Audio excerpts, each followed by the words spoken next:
Good morning kids. So today we are going to start the new chapter. Till now we have completed the chapter number 6. We have completed chapter number 5. The name of the chapter is lines and angles, and today we are going to start chapter number 6, which is triangles. Clear? चलो तो नया chapter शुरू कर रहे हैं. Chapter number 6, triangles and it's property. ठीक है, तो आज वाला जो वीडियो है that is totally introduction video. इसमें हम कुछ ट्राइंगल्स एंड उसकी कुछ प्रॉपर्टीज़ के बारे में पढ़ेंगे. तो सबसे पहली चीज़, ट्राइंगल होता क्या है? Any closed figure. देखो, दो लाइन से कभी भी कोई भी फिगर क्लोज नहीं हो सकता. मान लीजिए मेरे पास 2 लाइंस है तो ये फिगर क्लोज नहीं होगा. तो कभी भी 2 लाइन से तो कोई भी फिगर क्लोज हो नहीं सकता. ठीक है, 3 लाइन तो हो भी जाए और ये खुला गैप है तो ये भी क्लोज नहीं है. तो सबसे पहली चीज़ क्या होती है?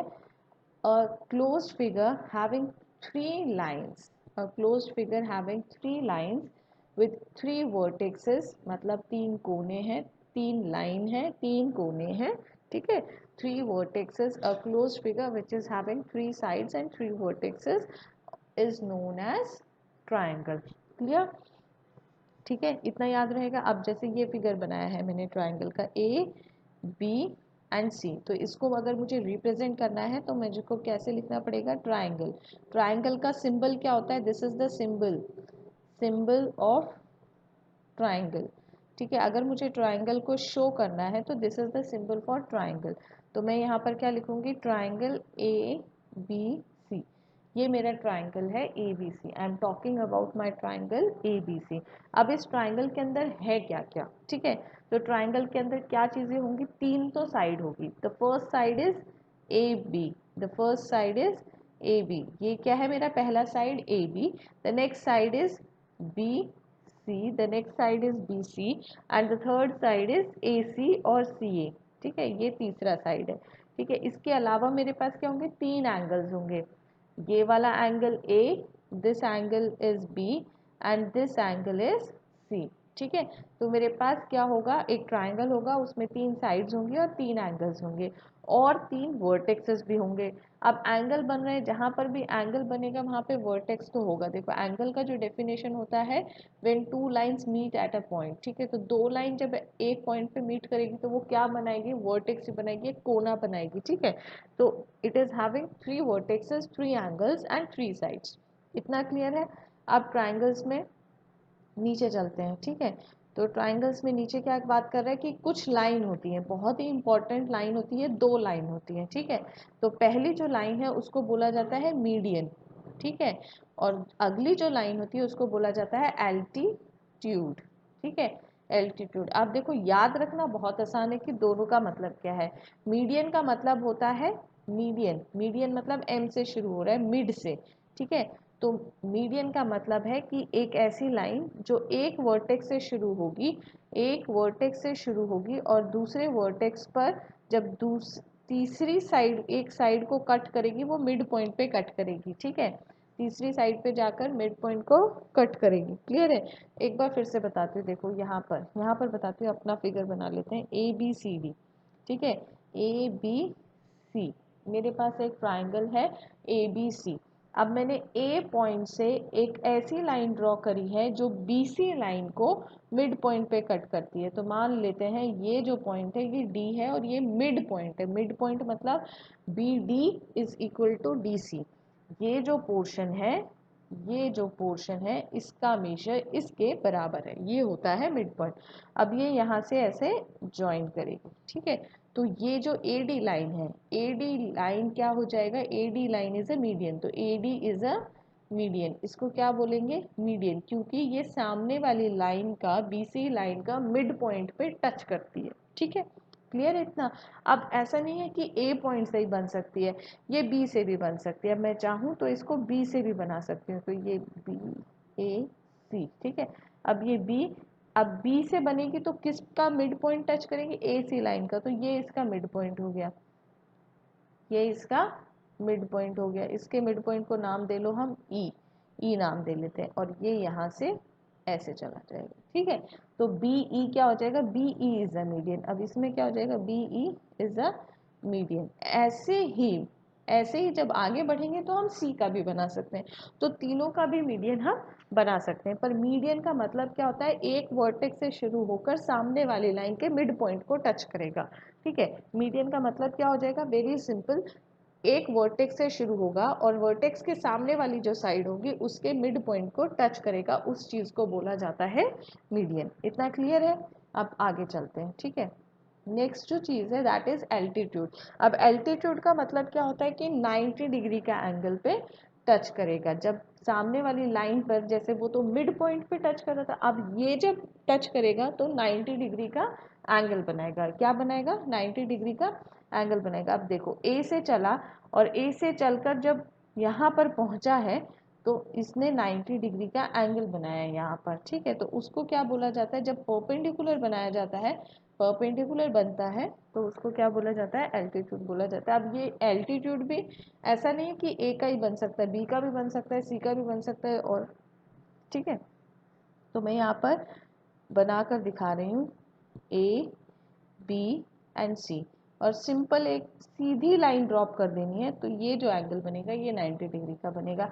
अब इसी ट्राइंगल के अंदर अगर मैं यहाँ से ऐसे ड्रॉप कर दूँ तो ये जो एंगल बन रहा है ये 90 डिग्री का। अब ये डी हो जाएगा, ये ई हो जाएगा, है ना, तो ये 90 डिग्री का, और यहाँ से भी हम बना सकते हैं। ठीक है, यहाँ से भी हम बना सकते हैं 90 डिग्री का एंगल, और इसको नाम एफ दे सकते हैं। ठीक है, तो अगर किसी क्वेश्चन में तीनों का ही पूछा जाएगा तो ही बनाएंगे, अगर तीनों का नहीं पूछा जाएगा तो नहीं बनाएंगे। ठीक है, अब इसके अलावा हमारे पास क्या होता है, कुछ सम जो लेंथ होती है ना, जो साइड्स होती हैं, ट्राइंगल्स की साइड के बीच में रिलेशनशिप्स होते हैं, तो उन रिलेशनशिप्स के बारे में हम पढ़ने वाले हैं। ठीक है, तो सबसे बेसिक और बहुत ही इंपॉर्टेंट जो हमेशा काम आएगा, the sum of length of two sides of a triangle is greater than the third side. ठीक है, तो मेरे पास अगर कोई ट्राइंगल है, ठीक है, ये मेरे पास ट्राइंगल ए बी सी है, और इसकी दो साइड का सम, किसी भी दो साइड का sum A B plus B C is always greater than A C. ठीक है, तो ए बी और बी सी को ऐड करूंगी तो वो हमेशा ए सी से ज़्यादा होगा। ठीक है, अब ये केस किसी में भी हो सकता है। आप जैसे यहाँ पर लगा लो, यहाँ पर उन्होंने देखो मुझे मेजर्स भी दिए हुए हैं। ठीक है, तो मेजर्स दिए हुए हैं तो बहुत ही वो है ना, तो 14, देखो 14 सबसे बड़ा है, तो 11 प्लस 9, 11 प्लस 9 कितना हो जाता है, 20 हो जाता है, तो 11 प्लस 9 20, तो 20 is greater then 14, 20 is always greater then 14। तो हमारे पास जितना भी सम कर ले, देखो सबसे बड़ा का मैंने एग्जाम्पल लिया था, आप बाकियों का भी एग्जाम्पल ले सकते हैं। तो जैसे 14 प्लस 9 करेंगे, 14 प्लस 9 करेंगे तो 23, तो 23 इज ऑल्सो ग्रेटर देन माई 11। ठीक है, तो किसी भी दो साइड का, इन दोनों का सम कर लो, इससे ज़्यादा होगा, इन दोनों का सम कर लो 11 से ज़्यादा होगा, इन दोनों का सम कर लो तो 14 से ज़्यादा होगा। ठीक है, क्लियर है इतना? तो किसी भी दो साइड का आप सम करेंगे तो वो तीसरी साइड से हमेशा ही ज़्यादा होगा। अब सम की बात हो गई, अब डिफरेंस की भी बात कर लेते हैं। ठीक है, मान लो जब प्लस कर रहे थे तो तीसरी साइड का जो दो सम कर रहे थे वो ज़्यादा था और तीसरी साइड का मेजर जो था वो कम था। अब डिफरेंस की बात कर रहे हैं, तो difference between the length of any two sides is smaller than the length of the third side.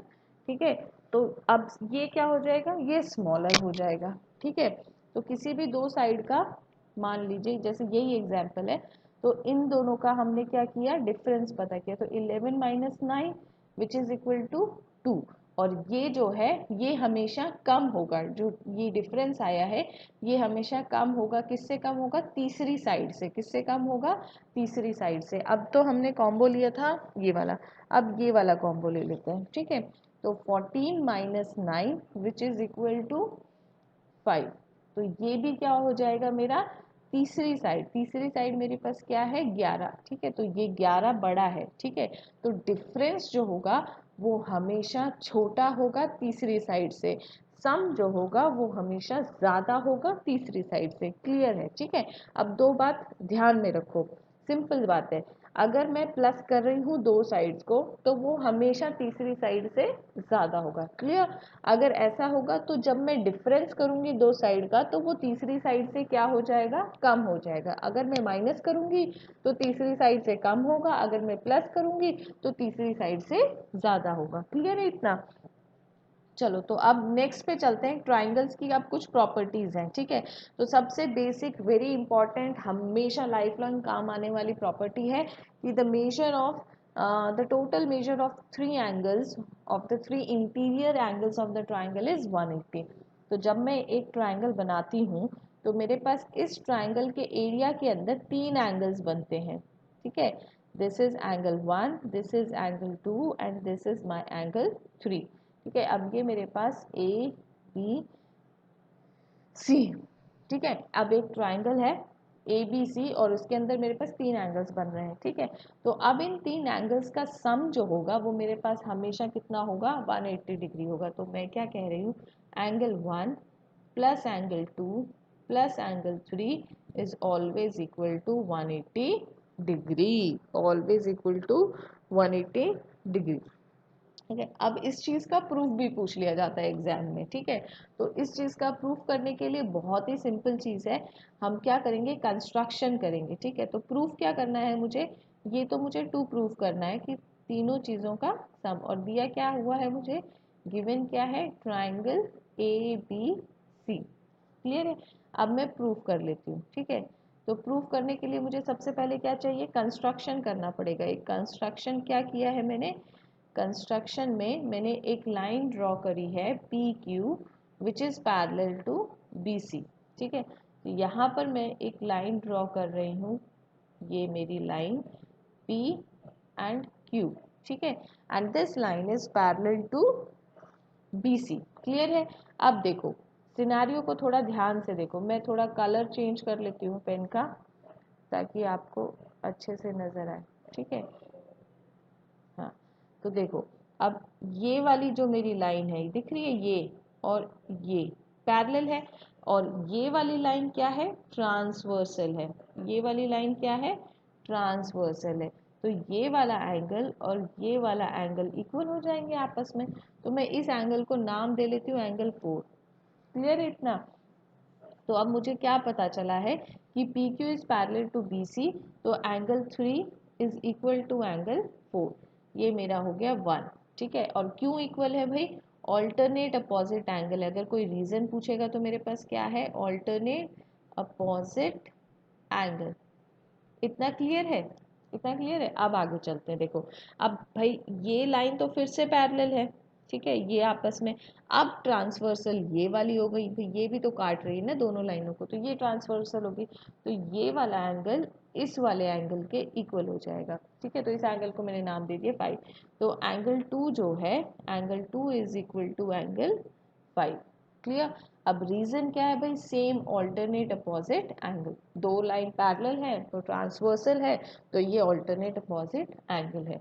अब ऊपर वाली लाइन पर देखेंगे, जो ऊपर हमारी पी क्यू लाइन है उसी पर फोकस करेंगे। अब ये क्या है, अब कोई भी अगर ये हो जाता है स्ट्रेट एंगल, तो स्ट्रेट एंगल का मेजर कितना होता है, 1। स्ट्रेट एंगल का मेजर कितना होता है, 180 डिग्री। कितना होता है, 180 डिग्री। क्लियर है इतना?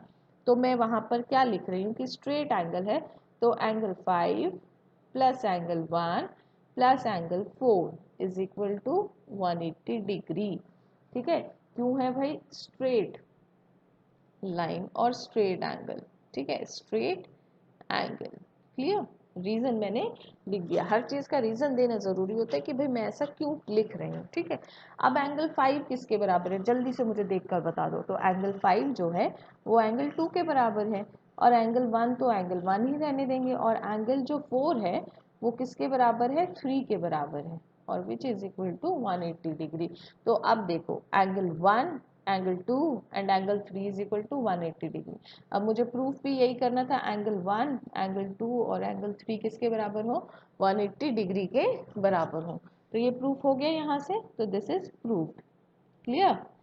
ठीक है। अब यहाँ पर रीजन लिख देना, from 1 and 2, from 1 and 2। From 1 and 2 मैं इसलिए बोल रही हूँ कि मैंने 5 को किसके बराबर लिखा है, 2 के बराबर, तो ये कहाँ से लिखा है, ये 2 से लिखा है। और एंगल 4 को 3 के बराबर लिखा है, तो ये कहाँ से लिखा है मैंने, एंगल फ्रॉम 1, ठीक है, फ्रॉम दिस इक्वेशन 1, ठीक है। क्लियर है इतना। अब ये प्रूफ हो गया। अब देखो एक एग्जाम्पल भी दिया हुआ है कि 50 डिग्री, 70 डिग्री एंड 60 डिग्री, तो हम जल्दी से चेक कर लेते हैं कि ये हमारा 180 डिग्री होता है कि नहीं होता है, ठीक है। तो ये हो गया 60, ये हो गया 70, 70 एंड 60, तो ये कितना हो जाएगा 130, 130 plus 50 is equal to 180 degree. Clear है इतना। तो एक क्वेश्चन कर ले जल्दी से, तो जल्दी से मुझे इसमें बता दो कि अगर ये मेरा 50 डिग्री है और ये मेरा 110 डिग्री है, तो ये एंगल कितने का होगा। जल्दी से 1 मिनट का टाइम देती हूँ मैं तुम्हें, जल्दी से बता दो कितने का होगा, ठीक है।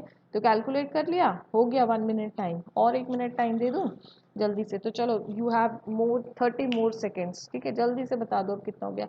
अब जो लोग कर रहे हैं वो 110 और 50 को ऐड कर ले, 110 एंड 110 और 50 को ऐड किया तो कितना हो गया टोटल 160, 160 हो गया। टोटल कितना होता है मेरे पास, अभी अभी हमने पढ़ा 180, तो कितना बच गया 20 डिग्री। तो ये जो एंगल हो जाएगा ये कितने का हो जाएगा, 20 डिग्री का हो जाएगा। क्लियर है इतना। तो इस टाइप के क्वेश्चंस आपको बहुत सारे मिलेंगे आगे देखने को चैप्टर में। क्लियर है इतना। अब नेक्स्ट पे चलते हैं। एक और बहुत ही इंपॉर्टेंट प्रॉपर्टी है जिसको बोला जाता है exterior angle of a triangle and it's property, ठीक है। तो एक्सटीरियर एंगल प्रॉपर्टी है। एक्सटीरियर एंगल प्रॉपर्टी क्या कहती है कि एक एंगल जो बाहर का है, ठीक है, और अंदर के दो एंगल्स का सम, उसके सामने वाली साइड के अंदर के दो एंगल्स का सम कितना होगा, सेम होगा, ठीक है। तो अब ये मेरा ट्राइंगल है, ठीक है, ये बाहर का एंगल है और इसके सामने वाली साइड ये है, और इन दोनों एंगल्स का सम कितना हो जाएगा, इसके बराबर हो जाएगा, ठीक है। क्लियर। अब मान लो ये तो डायग्राम दिया हुआ है, अब ऐसा ना होकर डायग्राम आपके पास ऐसा आ जाए, तो ये तो एक्सटीरियर एंगल हो गया, और इसके सामने वाली साइड कौन सी हो गई है, ये वाली, और ये वाली, इसके सामने वाली साइड ये वाली, तो इन दोनों एंगल्स का सम इसके बराबर हो जाएगा। तो वो आपको देखना पड़ेगा कौन से सामने वाली एंगल है। अब इसको भी प्रूफ कर ले जल्दी से। तो देखो यहाँ पर क्या बोला हुआ है, angle 1 plus angle 2 is equal to angle 3। अब ये जो एंगल बच गया है ना, इसको मैं नाम दे लेती हूँ एंगल 4। क्लियर। अब मैंने पढ़ा है, अभी अभी मैंने क्या पढ़ा है, angle 1 plus angle 2 plus angle 3 is equal to 180 degree. ये कहाँ से आया, ट्राइंगल सम प्रॉपर्टी से। Triangle angle sum property, triangle angle sum property से आ गया है ये, ठीक है। अब अगली चीज क्या है, देखो अब यहाँ सी पर फोकस करेंगे। ये देखो अब हमने लीनियर पेयर एक वर्ड पढ़ा था, तो लीनियर पेयर क्या हो जाता है, एक स्ट्रेट लाइन जिसमें एक लाइन उसको कट करिए। तो अब ये एक स्ट्रेट लाइन है और ये इसको कट कर रही है, तो angle 3 plus angle 4 is equal to 180 degree. ओ यहाँ पे सॉरी ये एंगल 4 है, सॉरी ये एंगल 4 है, ओ मिस्टेक हो गया, ठीक है। तो ये जो है एंगल 4 है। क्लियर। अब ये भी 180 है, ठीक है, तो ये 1 और ये 2, ठीक है। अब 180 दोनों में ही कॉमन है, तो मैं क्या यहाँ पर लिख सकती हूँ, angle 1 plus angle 2 plus angle 4 is equal to 180 की जगह पे एंगल 3 प्लस एंगल 4 लिख सकती हूँ, क्योंकि दोनों 180 बराबर है, ठीक है। तो यहाँ से एंगल 4 कट जाएगा, कट जाएगा, तो मेरे पास क्या आ गया, angle 1 plus angle 2 is equal to angle 3। और यही मुझे प्रूफ करना था, यही मुझे प्रूफ करना था। क्लियर है। अब ये मैंने कहाँ से लिखा था, ये ज़रूर लिख देना, ये मैंने कहा था लीनियर पेयर। कहाँ से लिखा था, लीनियर पेयर। कहाँ से लिखा था, लीनियर पेयर से लिखा था, ठीक है। तो नेक्स्ट वीडियो में हम इसके कुछ टाइप्स ऑफ ट्राइंगल्स बच गए हैं on the basis of angle and on the basis of length sides of the triangle. तो नेक्स्ट वीडियो जो बनेगा इंट्रोडक्शन वाला ही, उसका पार्ट 2 बनेगा और उसमें हम उसके बारे में डिस्कस करेंगे। तब तक सभी बच्चे हाथ धोते रहेंगे और अपने आप को सेफ रखेंगे। मिलते हैं नेक्स्ट वीडियो में, सभी बच्चे अपना ध्यान रखेंगे।